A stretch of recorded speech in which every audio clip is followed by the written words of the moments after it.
Fórmula Noticias presenta Abriendo la Conversación. Cierra tu tarde con la información más relevante del día en voz de... Yo celebro el optimismo que tienen. Buenas noches, doctor Cosío. El patrimonio nacional. Mi querido Leonardo. Leonardo Curcio ya la libró. El vínculo, por ejemplo, entre criminalidad y política. Pero el periodismo lo haces tú. La prensa debe efectivamente contrapesar. Leonardo Curcio en Fórmula. Muy buenas noches, espero que esté pasando un gran día, descansando de lo más relajado. Martes 26 de diciembre, el último del año, y no sé si usted sabía, pero es conocido como Boxing Day o Día de las Cajas. ¿Le platico por qué? Pues esta efeméride se celebra en Gran Bretaña y países relacionados con el Imperio Británico, y se trata de un día en el que se promueve la donación de regalos, sobre todo a los pobres. Y el Boxing Day coincide también con el Día de San Esteban, y en algunos países europeos el 26 de diciembre constituye el segundo día de Navidad y se celebra como tal. ¿Cuál es su origen? Pues bueno, el término se asocia erróneamente a la idea de deshacerse de las envolturas de Navidad al día siguiente, pero lo cierto es que este día tiene un origen mucho más antiguo y profundo en la Edad Media. Hay varias teorías no demostradas, pero se piensa que en ese momento las clases nobles entregaban cestas de Navidad con comida a la servidumbre. Los sacerdotes exponían cajas con donaciones de caridad, y otra teoría habla de que ese día los trabajadores acudían a su puesto de trabajo con una caja donde el patrón depositaba dinero y que al final del día los empleados se lo repartían en lo que fuera una especie de aguinaldo como nosotros lo conocemos. Por otro lado, en Estados Unidos, pues no es un día oficial o festivo por parte del gobierno federal, pero se conoce como Día Nacional de los Bastones de Caramelo, estos ricos dulces que vemos en esta temporada del año, y puede convertirse en una extensión del día de Navidad si este cae en domingo. Dicho esto, pues lo invito a que se quede con nosotros. Vamos a recuperar algunas de las entrevistas que el doctor Leonardo Curcio tuvo a través de este año, por ejemplo, con Guadalupe Tadei, consejera presidenta del INE, que nos va a hablar de la reforma electoral. Y pues también vamos a hablar acerca de la visita de Ursula von der Leyen a México, ¿usted lo recuerda? Y por último, pues a Jorge Cepeda, periodista y escritor, que nos va a platicar acerca de su libro La Sucesión 2024, después de AMLO, ¿qué sigue? Pues todo esto y mucho más, así que no se puede perder este espacio. Recuerde, pues en este martes, pues ya espero que esté con la familia, viéndonos por supuesto y manteniéndose bien informado. Voy a una pausa, regresamos, no se vaya. Doy la más cordial bienvenida a la consejera presidenta del INE, la consejera Guadalupe Tadei. Presidenta, ¿cómo está? Bienvenida, buenas noches. Buenas noches, señor Curcio. Muchas gracias por estar en este espacio con usted el día de hoy. Soy yo quien le agradece. Oiga, ¿qué efecto causa en la organización, en el instituto que usted preside, el que ya esté despejada la incógnita de si habría plan B o no habría plan B? Tenemos claras las reglas para el proceso electoral de este país. Presidenta, ¿qué efecto causa en el INE esto? Pues fíjate que mucha tranquilidad, porque ayer lo comentaba con el señor López Dóriga en una entrevista justo en la tarde del día de ayer, que pues llega en el momento justo, señor Curcio, porque tenemos la certeza en este momento con qué ley vamos a trabajar este proceso electoral, y a partir de ahí iniciar a construir todo lo que es las fechas que se establecerán en el calendario electoral, que variaban de acuerdo a lo que establecía el plan B. Así es que hay una sensación de ya seguridad y certeza y en toda la estructura del instituto, ¿no? Había un número importante de funcionarios del instituto que estaban pues pendientes si se les separaba del cargo o si la legislación los movía. Yo supongo que esto les da, digamos, un respiro, y le aprovecho para preguntarle, presidenta, ¿qué ánimo ha encontrado en el INE? ¿Cómo ha visto efectivamente al personal que labora en ese instituto?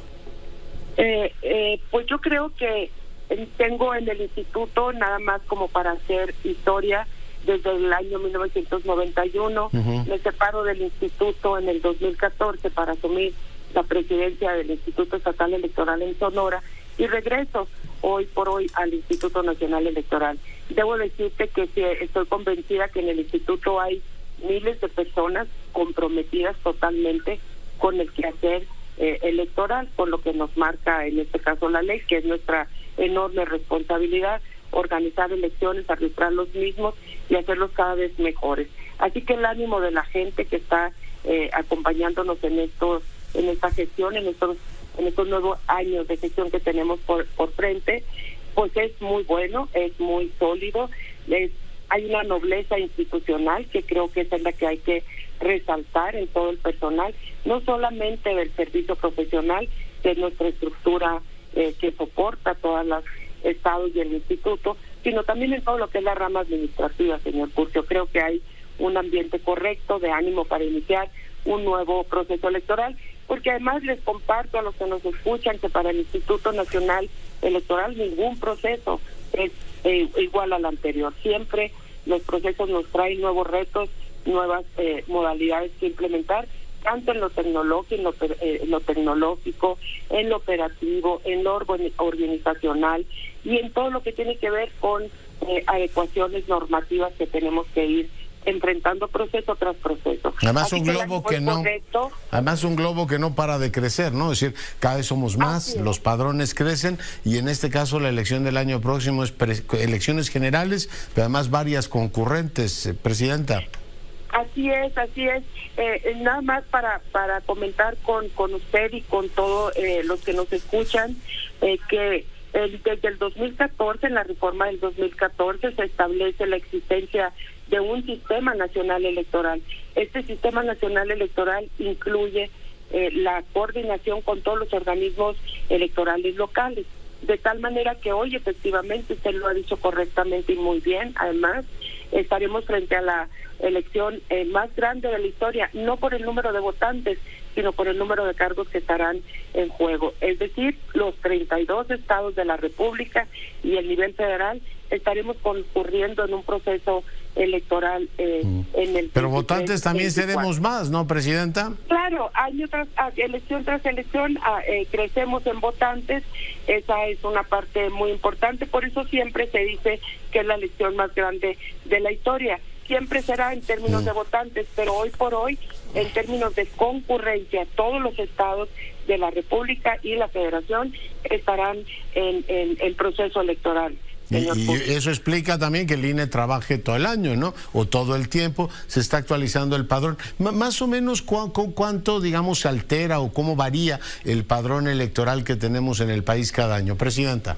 Entre 2 millones y 3 millones de votantes es el porcentaje de crecimiento. Estamos ahorita en una proyección de votantes de 98 millones. Eso implica colocar, por ejemplo, 140,000 casillas, 170,000, 140,000 es la cifra correcta, que está estimándose, y tener aproximadamente 140,000 funcionarios, para los cuales, señor Curcio, estaremos tocando las puertas a más de 12,500,000 mexicanos y mexicanas que se convierten en los que están al frente del proceso electoral el día de la elección en las casillas. Son los que van a ser nuestros funcionarios de casilla. Es decir, el trabajo del instituto no puede detenerse, tiene que estar siempre en el avance. Al término de un proceso se dan todas las reuniones y análisis necesarias para poder ver qué es lo que tenemos que corregir, qué es lo que tenemos que mejorar y qué planes son los que podemos implementar en el siguiente año, además de que siempre estamos en el apoyo total a los organismos locales en sus procesos electorales, ¿no? Como acaba de suceder con el Estado de México y Coahuila, donde recibieron también un aplauso. Yo no sé si el jefe del Estado la felicitó por eso. Bueno, se reunió con todos los consejeros. Sí, por supuesto. Yo creo que el reconocimiento del el funcionamiento de todo el proceso electoral, de toda la estructura, tanto del Instituto Nacional Electoral como de los institutos del Estado de México y Coahuila, pues fue ejemplar. Es decir, desde mucho tiempo atrás, el instituto se establece, se configura una comisión de seguimiento a estos procesos electorales. Puntualmente estamos definiendo las actividades que conjuntamente realizamos. Una de ellas, le recuerdo a todos los que nos escuchan, es la titularidad que tiene el INE en la selección, designación de todos los funcionarios de casilla y además la ubicación de las mismas. Sí. Y luego viene el otro proceso muy importante, que es la recolección de los paquetes una vez que las boletas electorales están convertidas ya en votos, emitidos por la ciudadanía, hay todo un procedimiento para la recolección de los mismos. Ese es el acompañamiento y ese es el Sistema Nacional Electoral que en 2014, en resumidas cuentas, podemos decir, establece la legislatura. A usted le tocó dirigir la OPLE de Sonora y ahora el Instituto Nacional Electoral. ¿Encontró usted la burocracia dorada que dice el gobierno federal existe ahí, que pagan comidas opíparas y que sueldos descomunales? Entiendo que usted se bajó el sueldo. No sé si el resto de sus compañeros, los que acaban de entrar, también lo hicieron. Presidenta. Desde el primer momento en que tomé esa decisión, señor Curcio, dije que tenía el respeto absoluto a todos los demás compañeros consejeros y consejeras, porque esta es una decisión de carácter personal. Encuentro un instituto correcto, por supuesto, con muchas áreas de oportunidad para mejorar. Siempre cuando llega usted o cualquiera de nosotros, los que nos escuchan, a una responsabilidad nueva, pues llegamos con una mirada más fresca, digamos, de los que están adentro todos los días llevando a cabo la función. Creo que es una estructura funcional, altamente funcional, con una operatividad de excelencia en todas las tareas que nos encomienda la ley. Eso es lo que encuentro en el INE. Entonces, la decisión de bajar de sueldo fue suya, el resto de los consejeros no lo hicieron. El resto de los consejeros no sé si lo hayan hecho, señor Curcio, pero no están obligados tampoco a informarme. Es una decisión de carácter personal. Oiga, el secretariado ejecutivo es un puesto pues muy delicado, no se ha logrado todavía el consenso para un nombramiento, estaba el caso que referimos de Cienfuegos. Cuéntenos cómo están viendo este tema y qué caminos de solución le ve, Presidenta. Yo creo que es un tema que tenemos que tomar con mucha cautela todos en el colegiado, el Consejo General en su totalidad, y así lo hemos hecho con mucha responsabilidad. Hemos puesto propuestas sobre la mesa. Estas, por supuesto, la ley marca que tienen que alcanzar 8 votos en el Consejo General. Un camino usualmente elegido en los organismos colegiados es pasar a Consejo General o pasar al Pleno cuando tienes el acuerdo. El otro camino también es correcto, que es el que tomamos, pasar al Consejo General la deliberación y dar el aviso, por supuesto, a todo México que estamos en ese camino de construcción de los consensos. También debo decir que en la última sesión sí logramos sacar 9 de los 16 nombramientos ejecutivos con los que camina el Instituto Nacional Electoral, y eso también es de reconocer porque es una propuesta histórica con paridad, hay que reconocerlo. El instituto ha hecho muchas acciones. El secretario ejecutivo, si lo entiendo bien, debería ser mujer. No, eso no lo marca la ley, sin embargo hay quienes consideran que pudiera ser en este momento una mujer. Usted prefiere que sea varón, ¿no? Yo prefiero que sea la persona que yo considero tiene todas las características para llevar a cabo la función, sea mujer o sea hombre. En esto de las acciones afirmativas a favor de las mujeres y lo que sucedió en la reforma del 2019, se trata de llevar cada vez más a mujeres a los cargos de toma de decisión. Como es su Sin caso. embargo, como es el caso nuestro, que se decide que una quinteta está integrada solamente por mujeres.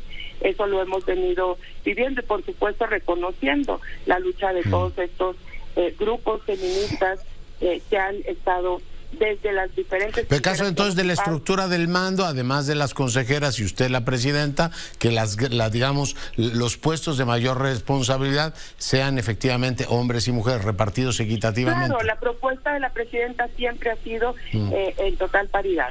Sería la primera ocasión que el instituto, por cierto, cumpla con el mandato de ley. Desde el 2019, cuando se declara la paridad total, el instituto, al estar ocupadas todas las plazas que estaban en ese concepto de paridad total de puestos de dirección, pues le era imposible. Hoy por hoy es histórica la decisión que tomamos en el Consejo General porque cumple con este criterio justamente. Claro. Y habremos de seguir en ese camino. Eso Presidenta, es, sin duda alguna. Preguntarle, el partido del gobierno y el Partido Verde Ecologista y el PT están, pues, como es público y notorio, en un proceso de selección de un precandidato.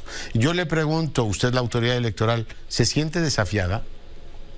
Por supuesto que nos sentimos desafiados, no en el tono quizá en el de que puedo yo más, puedo más tú, o puedes más tú. No, son siempre los desafíos correctos que enfrentamos. Por eso digo que ningún proceso electoral es igual al anterior. Hoy por hoy estamos con estas circunstancias, con estas necesidades de definiciones, y seguramente esto se verá reflejado, señor Curcio, en una futura reforma electoral, a propuesta, por supuesto, de todos los actores políticos que en este momento están generando estas posibilidades de toma de decisiones a través de la Comisión de Quejas y Denuncias del Pero Instituto. déjeme preguntarlo, no con ingenuidad, ¿sirve una reforma electoral cuando hay un ánimo de no acatar la ley abiertamente? O sea, supone que las precampañas, usted me corrige, son en noviembre, ¿no?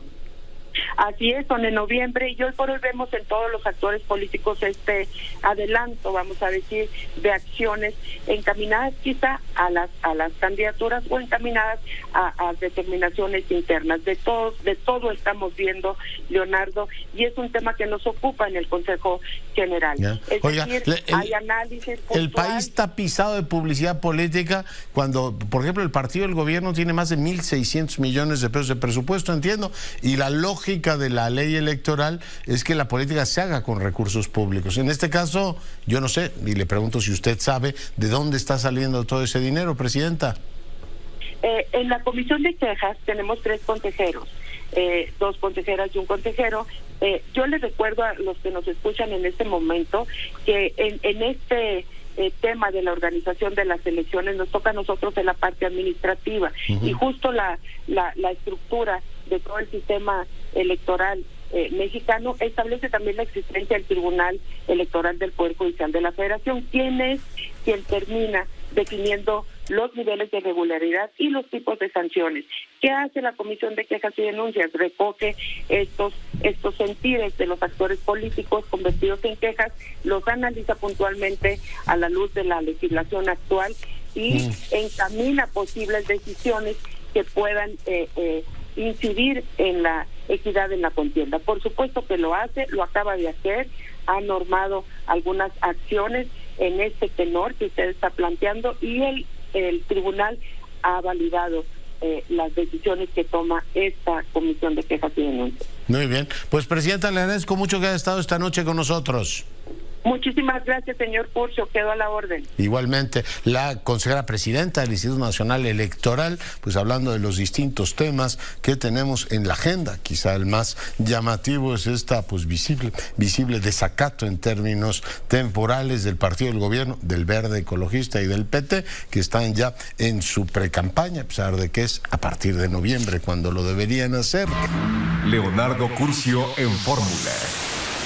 Yo le agradezco mucho al embajador de la Unión Europea, Gautier Miñó, que el día de hoy está en el estudio. Embajador, bienvenido. Muchas gracias, Leonardo. Muy buenas noches. Temas interesantes. Tenemos, por supuesto, una nueva agenda para reforzar la asociación de la Unión Europea con América Latina, que se dio a conocer recientemente, y la visita de la presidenta. Efectivamente, el próximo mes de julio vamos a tener la cumbre entre la Unión Europea y la CELAC, la Comunidad de Estados Latinoamericanos y Caribeños, en Bruselas, la primera cumbre birregional desde el 2015. Queremos relanzar esta relación. Hemos planteado hace unos días una estrategia para hacerlo, que proponemos a nuestros Estados miembros de la Unión Europea y a los de la CELAC. Y esta gira de la presidenta de la Comisión Europea obviamente es muy importante para ello. La Comisión Europea es el poder ejecutivo de la Unión Europea y es quien tiene el monopolio de la iniciativa legislativa, que lleva a cabo también muchos proyectos de cooperación en el mundo, y la presidenta Ursula von der Leyen es quien lidera esa institución, es quien representa a la Unión Europea en cumbres como el G7, el G20. Y es la primera vez que viene aquí a América Latina y en particular aquí en México el día de mañana. Visitará las capitales, bueno, ha visitado ya algunas de ellas y mañana la tendremos en México. Propuestas fundamentales, asociación política, está el tema birregional y está el tema también de profundizar con los socios estratégicos que tiene la Unión Europea, Brasil y México. Embajador. Así es, efectivamente, México es uno de los 10 socios estratégicos de la Unión Europea. Y entonces será importante que por primera vez se pudieran reunir los dos presidentes de la Unión Europea y de México. Y lo que queremos es darle más sustancia aún a esta asociación estratégica a través del diálogo político. Hay muchos temas hoy en día que ameritan esta conversación. Obviamente el tema de la agresión rusa a Ucrania es uno, pero hay muchos temas de preservación del planeta, de inclusión social, que es una gran prioridad aquí en América Latina. La crisis del multilateralismo, ¿no? Y nosotros en la Unión Europea tenemos esta estrategia que llamamos el Global Gateway para ayudar a los socios, nuestros socios en el mundo a realizar esa triple transición verde, digital e inclusiva. Y va a ser una de las oportunidades que va a presentar la presidenta von der Leyen al presidente de México mañana. El Global Gateway. Por supuesto, la Unión Europea tiene una diplomacia en múltiples niveles, en el ámbito comercial también, tienen muchas discusiones con Chile, con varios países, pero el tema de México, ¿cómo va? El acuerdo global, supongo que le va a dar un empujón Ursula von der Leyen, no sé cómo va el asunto. ¿Qué nos cuenta, embajador? Por supuesto, va a ser uno de los temas de las conversaciones.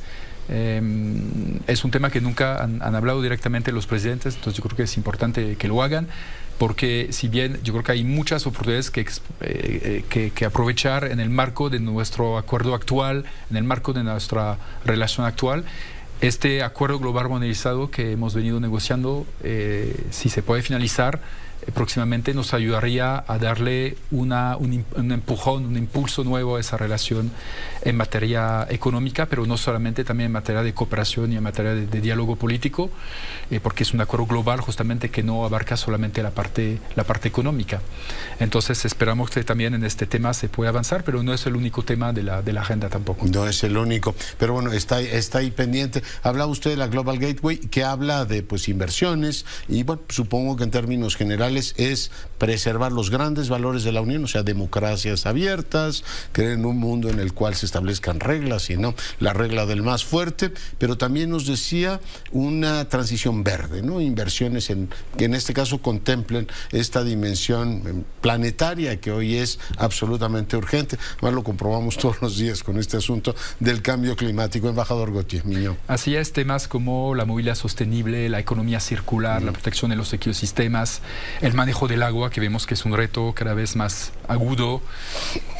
Que en Europa la legislación es cada vez más estricta, ¿no? También, sí, hay en todos los ámbitos, hay en el ámbito, por ejemplo, de baterías, de plásticos, estamos adoptando nuevas legislaciones mucho más fuertes y se movilizan todos los actores.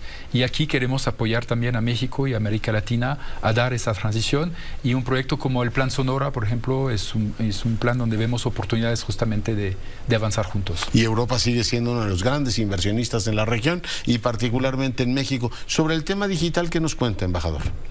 El tema digital es un tema que trabajamos como tal en América Latina. Hemos lanzado hace 2 meses una alianza digital con América Latina. Uno de los compromisos de la última cumbre UE-CELAC, la del 2015, era que la Unión Europea iba a invertir en un cable de fibra óptica transatlántico, y se cumplió esa promesa. Ya existe este cable entre Portugal y Brasil, se inauguró hace un año y medio. Ahora lo estamos extendiendo hasta Panamá y ojalá un día a través de América Central y hasta México. Yo creo que sería una gran posibilidad, pero también el tema digital está inspirando, es un tema horizontal que aparece en muchos de nuestros temas de cooperación. Por ejemplo, tenemos una cooperación con muchos estados de la República para ayudarles a recaudar mejor y a gastar mejor. Y la herramienta digital es una de las herramientas importantes justamente, por ejemplo, para el cadastro, en fin, para el cobro de impuestos, etcétera, para facilitar al ciudadano la relación con la administración, en particular la administración fiscal. Entonces, hay muchos temas en el cual aparece este tema digital en nuestros proyectos. Muy interesante eso, y bueno, en este caso una gran debilidad para recaudar que podría resolverse por esta vía. Veo en esta nueva agenda para reforzar la asociación de Unión Europea y América Latina, que la invito, señora, que la consulta también: seguridad ciudadana, justicia, derechos humanos y Estado de Derecho, embajador. Eso es efectivamente el fundamento de nuestra relación. Son esos valores que no son solamente valores de la Unión Europea, sino valores compartidos con México, de respeto a los derechos humanos, de Estado de Derecho, de libertades, democracia. Eso es central, es la base también de nuestra asociación estratégica. Entonces son temas donde tenemos regularmente diálogo, y tenemos también muchos proyectos para apoyar a México en temas que sabemos que son muy complejos, como el tema de los desaparecidos o el tema de los ataques contra periodistas y defensores de derechos humanos. Donde ha habido una lupa muy particular de la Unión Europea, ¿no? Sí, pero que no es solamente una lupa de de expresarse, en fin, o de hacer declaraciones, sino un enfoque muy pragmático de apoyar a la Secretaría de Gobernación, por ejemplo, en su estrategia de identificación masiva de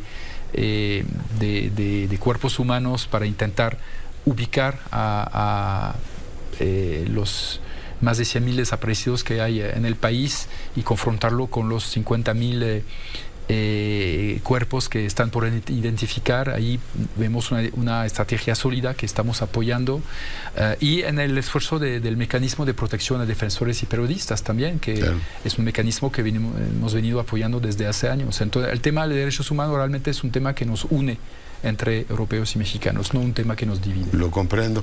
La Asociación Interpersonal Dinámica, recordamos que ha habido diálogo político, pero también diálogo entre sociedad civil, ha habido discusión en los ámbitos académicos, todos estos temas o valores de la Unión Europea como la cohesión social y otros temas se han discutido no solo en el ámbito empresarial, sindical, sino también en el mundo académico. ¿Se apuesta todavía más a eso o vamos a una época, embajador Gautier Miñó, de intergubernamentalismo? No, al contrario, estamos colaborando con múltiples actores. Ayer tuvimos un diálogo que tenemos regularmente, tanto las autoridades mexicanas como la Unión Europea, con la sociedad civil, las organizaciones de sociedad civil sobre temas de derechos humanos, y tenemos una gran cooperación con también los estados, los gobiernos subfederales, sobre este tema de modelo hacendario estatal que mencionaba antes, por ejemplo.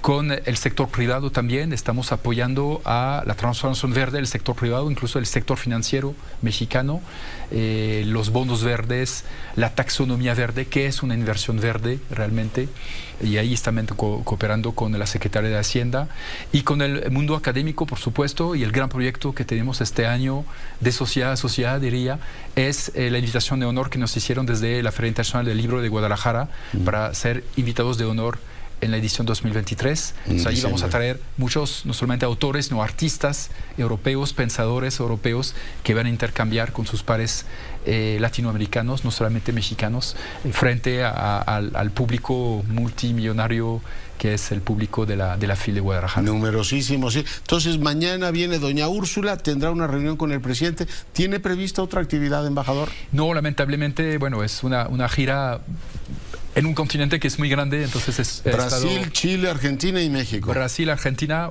hoy está en Chile y mañana viaja a México, entonces realmente no va a tener tiempo sino que de reunirse con el presidente, pero insisto nuevamente que eso es una reunión muy importante y después le toca regresarse a Europa, pero estamos muy contentos que venga por primera vez en 11 años una presidenta de la Comisión Europea a México. Sí, ciertamente. ¿Habrá declaración a medios después de que termine la reunión con el presidente?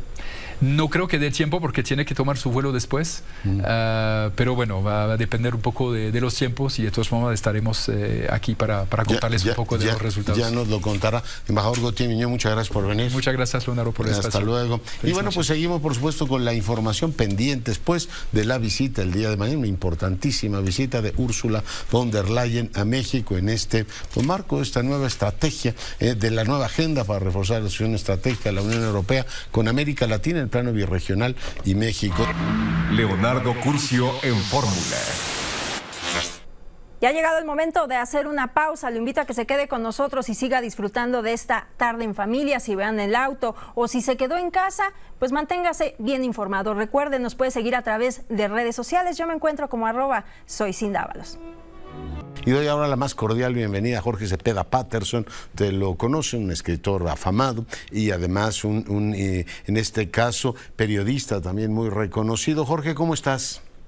¿Qué tal, Leonardo? Un placer estar contigo y tu programa. La sucesión 2024 que arranca con una batería de argumentos políticos, ideológicos y hasta biológicos de por qué el presidente no se va a reelegir. Jorge.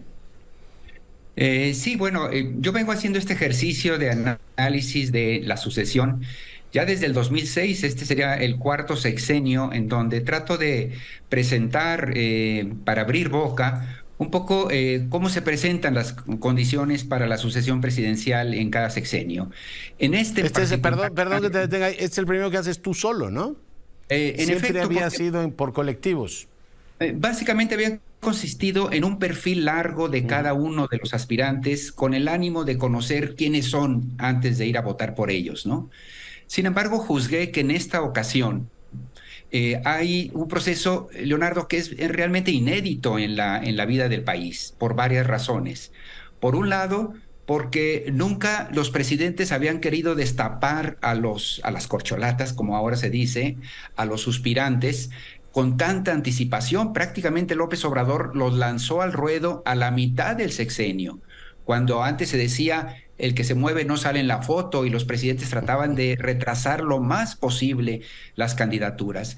Segundo, porque el presidente no solo ganó la elección en el 2018, sino que siguió siendo un candidato a lo largo de toda su presidencia, justamente con el propósito de amarrar la continuación de su proyecto de manera transeccional, de tal manera que nos encontramos en que ahora el proceso interno de Morena para decidir a su candidato probablemente sea el definitivo para saber quién va a ser presidente del país. Es decir, en lugar de llevarlo hasta el próximo verano, en el 2024, es muy probable que los mexicanos estén definiendo al próximo presidente justo en esta encuesta o en este proceso interno de Morena, dada la enorme ventaja de intención de voto que tiene en este momento el partido oficial. Sí. Oye, tú das por hecho que el presidente no se va a reelegir, ¿no? Yo doy por hecho que el presidente no se va a reelegir por muchísimas razones que ahí analizo uno a uno. Y sobre todo porque está asegurada la continuidad, es decir, tendría que o la tentación de reelegirse sería muy alta si al no presentarse él puede perder su proyecto político, el poder. Sin embargo, es tanta la ventaja que lleva Morena, insisto, en la intención de voto, que si el presidente quisiera reelegirse, casi le está dando un golpe de Estado a su propia corriente política, es decir, a ellos, a los colaboradores que aspiran a la presidencia. Nos toca a nosotros, dirían. No, muy interesante. Oye, ¿el orden en que los presentas supone, digamos, una mayor perspectiva, digamos, posibilidad de ocurrencia o ladies first, simplemente? Primero las damas. Los puse en orden de peso que tienen en este momento sus posibilidades con respecto a la intención de voto que marcan las encuestas. Empezaste con Claudia. Con Claudia es bastante categórica porque hay algún análisis de 3 meses de encuestas, desde las buenas, las malas, las regulares, y el promedio de ventaja que lleva Claudia en este momento anda entre el 10 y 11 puntos por encima de los del segundo lugar, que sería Marcelo Ebrard, ¿no? No que esté resuelta la contienda, pero en este momento, digamos, al salir de la curva, los caballos, claramente ella lleva un cuerpo de ventaja, no necesariamente definitivo, pero sí en ese orden. Y en un tercer lugar, bastante más atrasado, el secretario de Gobernación, ya con Noroña cerca, pero prácticamente está claro que a la meta van a llegar uno de los dos punteros, muy probablemente Claudia. Oye, tú describes, por supuesto, en la biografía de Claudia, dices, una de las cosas que más le impresiona al presidente, bueno, recuerdas que fue Barberán el que los presentó y era una académica, es que no hacía grilla. Esa condición que tenía entonces como colaboradora del presidente en el gobierno de la Ciudad de México, ¿tú crees que se mantenga ahora y que sea un elemento decisivo para que el presidente la prefiera, Jorge? Yo creo que este aparente favoritismo se alimenta de varias cosas, Leonardo. Mucho el hecho de que toda la vida política de Claudia Sheinbaum se ha realizado a la sombra de López Obrador, a diferencia de Marcelo o Adán Augusto López, que tenían una vida política, una trayectoria propia bastante larga, ambos, antes de llegar, digamos, a la cauda, a la sombra del actual líder López Obrador, ¿no? En ese sentido, sí, el presidente sentiría de entrada que es alguien cercana, la más cercana, digamos, a su corriente política, porque es hechura exclusivamente de su corriente política. Y luego estarían otros atributos, la posibilidad de dar el gran campanazo histórico de una mujer por vez primera presidente del país. Entraría en el esquema de la transformación que intenta el presidente. Es muy interesante de todo lo que nos recuerdas, el tema de Ima, su matrimonio, el vínculo, pero hay una parte que me llamó mucho la atención y me encantaría que desarrollaras ahora. O sea, Claudia Sheinbaum es una científica. Y viene de esa tradición, además una unamita profunda. Son dos temas en los cuales entra en ruta de colisión con el presidente, porque el presidente ni la ciencia ni la UNAM le entran, Jorge. En realidad, en el fondo son bastante distintos, es decir, ni por orígenes, es decir, Claudia Sheinbaum procede de la clase media ilustrada de este país, ha vivido 4 años en el extranjero, tiene un doctorado, habla inglés más que fluido, ha viajado, etcétera, etcétera. Sus abuelos son europeos de origen. Y es investigadora de la UNAM, ¿sí? Ella ha pasado más tiempo, incluso en este momento, porque está cumpliendo 60 años, ella ha pasado más tiempo como investigadora que como funcionaria de la administración pública. Es decir, pesa bastante en ella todavía esta formación. Y en efecto, como candidata, decías bien, Lorenzo, Leonardo, no creo que vaya ella a ponerse a contrapelo de las posiciones del presidente con respecto a la comunidad científica, a la propia UNAM, a la que machuca con cierta frecuencia, pero sí pensaría que una vez en Palacio Nacional, si es que ella obtiene el triunfo, me parece que conduciría una política muy distinta, porque en efecto la UNAM es su casa, es su hogar, de ahí viene, su madre trabajó toda su vida ahí mismo, así como ella también, ¿no? Entonces, oye, Marcelo Ebrard y el dilema. Marcelo es finalmente quien el presidente elige, en aquel momento jefe de gobierno, como su sucesor. Y fue un sucesor muy exitoso como jefe de gobierno. ¿Cuál es el dilema que tendría ahora como candidato, como corcholata, Jorge? Por un lado, claramente no está siendo favorecido por la corriente oficial. Incluso estos días lo hemos escuchado quejándose de el desdén de la dirección de Morena. Lo vemos también en los actos públicos, por ejemplo, de Claudia rodeada de gobernadores, de senadores, etcétera. Incluso hasta de un hermano del presidente, del director de comunicación social de la presidencia, etcétera, arropando, digamos, a una, mientras que claramente Marcelo está, digamos, a contrapelo de esta corriente obradorista en muchos sentidos, ¿no? Entonces, un primer dilema es ¿hasta cuándo seguir de canciller? Está claro que la inercia en este momento no le daría la victoria. Y él ya le urge bajarse, ¿no? A él le urge hacer algo distinto muy rápidamente porque le quedan pocos meses para voltear la tortilla. Y la única salida podría ser, en efecto, el dedicarse de tiempo completo a la campaña y tratar de generar un eco, una resonancia. Y el segundo dilema, del que solo podemos especular, es qué pasaría si una vez resuelta la competencia interna y ganase Claudia, como todo indicaría, salvo que pase algún imponderable, ¿qué pasaría si Marcelo Ebrard concluye que el piso no fue parejo, para ponerlo en los términos en lo que él ha planteado? Él ha exigido que las reglas del juego de competencia sean tal cual equilibradas. Sí. ¿Qué pasaría si rompe, ¿no? Rompería o no, y ese sería su gran segundo dilema, ¿no? Yeah. Oye, y para el presidente también es uno, o sea, no siempre la favorita o el favorito es el que además ha mostrado un alto nivel de pragmatismo en eso el presidente, decir, oiga, hay que ver quién garantiza el triunfo y quién garantiza, supongo, una coalición lo más amplia posible para que su legado siga funcionando y no ganar por los pelos con 35 puntos, Jorge.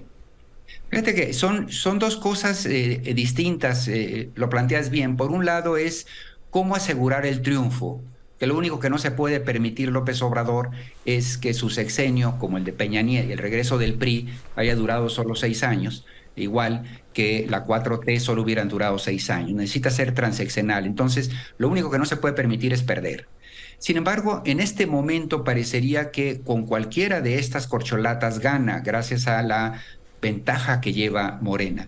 Pero el segundo criterio, Leonardo, sería no solo basta ganar, sino cómo, ahora que ha experimentado el presidente lo difícil que es gobernar con tantos obstáculos, resistencias a su proyecto de cambio, él está muy consciente de que no solo basta sentar a alguien de su partido ahí en la silla presidencial, sino también asegurarse que puede darle la gobernabilidad, la viabilidad a su proyecto para hacerlo eficaz, eficiente y que no se vaya a convertir en un callejón sin salida el próximo sexenio. Entonces también tiene que pensar quién sería el más o la más hábil para la operación política, económica, de conducción de este país, ¿no? Oye, a estas alturas, después de lo que ocurrió el sábado y el artículo que publicó el lunes Ricardo Monreal, ¿se le puede seguir considerando corcholata, Jorge?